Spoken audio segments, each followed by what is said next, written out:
Marko chapter 7 verse 5, 15 kusika pa verse 22. Tidzidisei kunamata. Hallelujah.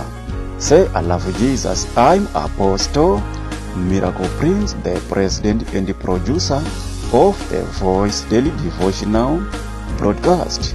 Some of us is not that we know how to pray, but tichiri kuda kutodzidza kunamata. Tidzidisei kunamata. Dai kunamata pakanga kuri nyore. Vafarisi avaizobvunza Jesu kuti sei vadzidzi vako vachidya chingwa nemaoko ane tsvina ivo vasina kugeza maoko avo. Zvikanzi naJesu, chokudya achisvibisi, asi mashoko anobuda mumuromo wemunhu ndiwo anosvibisa. Ane nzeve dzokunzwa ngaanzwe. Anototi hapana chinhu kunze kwomunhu chingamusvibisa kana chichipinda maari, asi izvo zvinobuda maari ndizvo zvinosvibisa. Haleluya. Kune mumwe munhu so wokutoti kunyange ukamudzidzisa kuti utsvina wakaipa, munofanira kugeza nokuda kwokuti iye haafariri kugeza, anogona kutoswera zuva rese achiteta mubhaibheri kuti pakanzi tinofanira kukwesha meno edu panombova papi chaipo. Haleluya. Chakapinda mauri hachina problem, but icho chakubuda mauri ndo chava neproblem. Nokuti kana moyo wako usingagoni kumendena icho chakapinda mumuviri wako, zvese zvaunotaura kunyange zvine mari mukati, munhu wese unoona achimendena social distance newe. Why? Nokuti uri kunhuhwa muviri nomumuromo. Haleluya.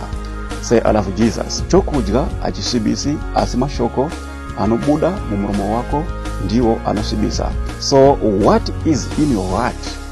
Haleluya. Nokuti unofanira kukwesha meno ako so that zvese zvauchataura zvigorega kuva zvakasvibiswa. Nokuti chokudya chinova shoko raMwari achisvibisi, asi mashoko anobuda mumuromo wako ndiwo anosvibisa. Hallelujah. It's not that kuti vanhu havazi kurekoda new cases like coronavirus. Vari kurekoda muvanhu umu nokuti vazhinji vedu patinotaura oro patinopfuura so mweya unenge uchibuda ipapo unoita kuti vanhu ivo vega vamendene social distance neni, which means you have a demon in your life. You need sanitizer. Hallelujah. Say, I love Jesus. Why? Because wakatorera pakuti chokudya achisvibisi apo pawakagamuchira Jesu Kristo, but moyo usina kuzigamuchira, nokuti chokudya chinova shoko raMwari achisvibisi, asi mashoko anobuda mumuromo wako ndiwo anosvibisa. Tidzidzisei kunamata. Hallelujah. Nokuti patinofidwa neshoko raMwari pega pega, tinenge tiri pakudya chikafu chomweya chichipinda mumatumbu edu, but after wadya shoko raMwari dumbu rako rikaguta, moyo wako unofanira kuzorangarira kuita zvakanaka uchichengetedza izvo zvakapinda mudumbu rako zvinova shoko raMwari, kuti kana zobuda kunze uko zvibude nenzira yakanaka, kwete kuva sezvakatupa. Nokuti chokudya achisvibisi, asi mashoko anobuda mukati memuromo wako ndiwo anosvibisa.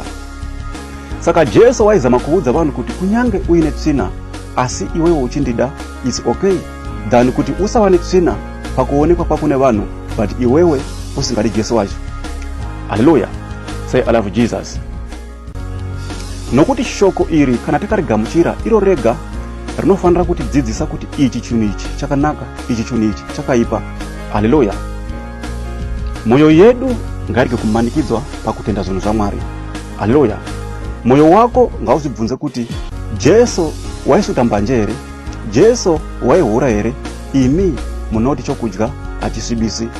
Hallelujah. Asi musingazivi kuti iye wairevei panguva iyo yaidzidzisa, nokuti rakanga riridimikira. Moyo yenyu ngaitende uko, nokuti ndo mune umbavha, upombwe nokuvengana. Hallelujah. Chokudya achisvibisi, asi mashoko anobuda mumuromo wako ndiwo anosvibisa. Hallelujah. Saka ukaona uchiti ukataura vanhu vese vanotanga kumendena social distance newe nokuda kwokunhuhwa mumuromo kana muviri, which means wakutoda sanitizer mukati meupenyu wako. You have a demon. Hallelujah. Chokudya achisvibisi, asi mashoko anobuda mukati memuromo wako ndiwo anosvibisa. Saka moyo yedu ngaitendeuke uye kuna Yesu Jesu Kristo tigova vatsvene maari. Hallelujah. Be blessed, my dear friend. I'm Apostle Miracle Prince. To God be the glory.